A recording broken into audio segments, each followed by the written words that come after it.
welcome back to Alyena's Kitchen, where today we are going to be making baked potato wedges with a little bit of a twist. So let's get started.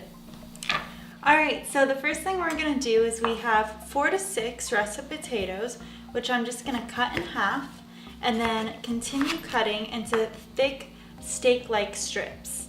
So I usually just will flip it over and cut it into 4 to 5 pieces and then cut those pieces in half, depending on the size of your potato. I moved all my potatoes into a bowl and I'm going to start adding all my seasonings. And I have 1 teaspoon of salt and half a teaspoon of pepper, as well as 1 tablespoon of garlic powder, 1 tablespoon of oregano, a lot of 1 tablespoons, and 1 tablespoon of paprika, as well as a 1/3 cup of olive oil. So now that I've added all my seasonings, I'm going to mix this all together. You can use a spatula, but I like to get down and dirty with it and just use my hands and make sure each wedge is properly coated.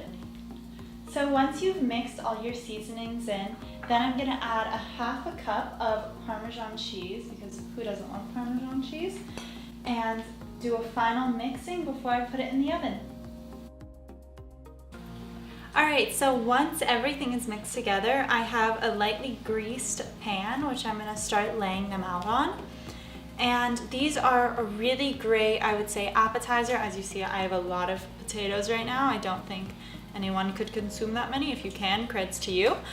But I love them as like a party appetizer, as well as just a snack if you're on the go and you just want a handful. Alright, so our first batch is finished, which I'm going to go put in the oven right now at 400 degrees for about 40 to 50 minutes.